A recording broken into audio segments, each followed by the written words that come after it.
Good morning friends. आज हम बात करते हैं बालिका शिक्षा की, जो हमारे समाज के सबसे गंभीर मुद्दों में से एक है। क्योंकि किसी भी समाज का निर्माण स्त्री पुरुष दोनों से मिलकर होता है। इस तरह समाज के विकास में भी दोनों की बराबर की भागीदारी होती है। और बात जहाँ आबादी की हो तो और महत्वपूर्ण हो जाती है, क्योंकि विश्व की आधी आबादी महिलाओं की है। इस तरह अगर महिलाओं का विकास नहीं होगा तो हमारे समाज का, हमारे देश का विकास नहीं हो पाएगा। जहाँ तक बालिकाओं की शिक्षा की बात करें तो हमेशा से इनकी स्थिति एक जैसी नहीं रही है। जहाँ वैदिक युग में महिलाओं को शिक्षा का, पढ़ने लिखने का अधिकार था, कुछ ऐसी विदुषी महिलाएं भी थी जो शास्त्रार्थ में भाग लेती थी। कुछ ने वैदिक ऋचाओं की भी रचना की, जिसमें सावित्री, यामी या पाला घोषा का नाम आता है। लेकिन ये शिक्षा भी कुछ विस्तृत नहीं थी, कुछ वर्ग, विशेष वर्ग तक ही सीमित थी। कहने का मतलब है कि कुलीन वर्ग तक, उच्च वर्ग की महिलाएं शिक्षा ग्रहण करती थी। जनसाधारण में अभी भी शिक्षा का अभाव था महिलाओं के, और पुरुष भी उतने शिक्षित नहीं थे। लेकिन बात आज हम कर रहे हैं महिलाओं की शिक्षा की। तो मध्य युग आते आते इनकी स्थिति बहुत ज़्यादा दयनीय हो गई। इसका कारण भी था विदेशी आक्रांता। उनके आने से हमारे समाज में सती प्रथा, बाल विवाह, पर्दा प्रथा, इसी अनेक कुरीतियों ने स्थान ले लिया। उनसे शिक्षा भी हमारी प्रभावित थी।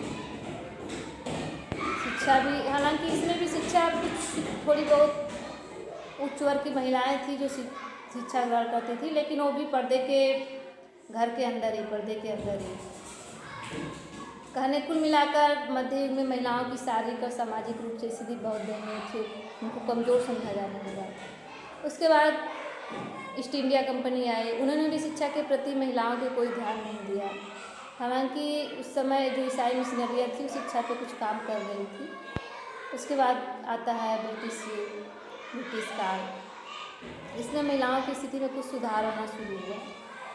उसमें घोषणा पत्र था, हंटर आयोग था, जो सरकार द्वारा बनाया गया था, जिन्होंने महिलाओं की शिक्षा के संबंध में बहुत ही अच्छा काम किया।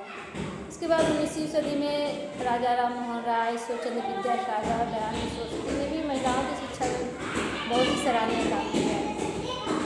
प्रथम महिला थी सावित्रीबाई फुले, जिन्होंने प्रथम बालिका विद्यालय की स्थापना की। वो प्रथम, उनको शिक्षिका भी माना जाता है। इस तरह धीरे धीरे हमारी महिलाओं की शिक्षा की स्थिति में सुधार होना शुरू हुआ। और स्वतंत्रता प्राप्ति के बाद जब हमारा देश आज़ाद हुआ तो गवर्नमेंट ने अनेक प्रयास किए। उसके तहत अनेक आयोग, समितियां बनी, जिसमें राधाकृष्णन आयोग, राष्ट्रीय महिला शिक्षा समिति, महिला समाख्या समिति, राष्ट्रीय शिक्षा नीति, राममूर्ति समिति, अनेक प्रयास किए। फिर भी अभी भी जो स्थिति है महिलाओं की शिक्षा में संतोषजनक नहीं है। अभी भी बहुत इस पर काम किया जाना बाकी है। और सेंसस 2011 में जो हमारा लिटरेसी रेट है वो 74.04% है। इसमें पुरुषों का जो लिटरेसी रेट है 82.14% और महिलाओं का 65.46% है, जो काफ़ी डिफरेंस है पुरुषों और महिलाओं की साक्षरता में। बात अगर गांव की करें तो स्थिति और भी खराब है। हालांकि लड़कियां स्कूल जाने लगी हैं, लेकिन उन्हें अभी भी सही मायने में शिक्षित करना जरूरी है। इसका कारण शायद अभिभावक भी हैं, क्योंकि उनका जो बालिकाओं की शिक्षा है उसके प्रति संकीर्ण दृष्टिकोण है।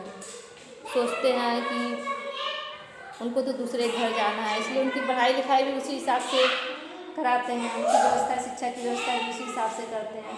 कहीं ना कहीं उनकी मजबूरी भी है, क्योंकि हमारा ज़्यादातर समाज मध्यवर्गीय है। इसमें इतने ज़्यादा पैसा भी नहीं है, उनको दोनों तरह से पैसा खर्च करना पड़ता है, शादी में भी, शिक्षा में भी। इस तरह इसलिए वो ऐसा प्रयास करते हैं कि उनकी शादी, उनकी शिक्षा ऐसी हो कि उनकी शादी ठीक ठाक हो जाए। बस इतने तक ज़्यादातर उनकी भावना रहती है बालिकाओं की शिक्षा के प्रति।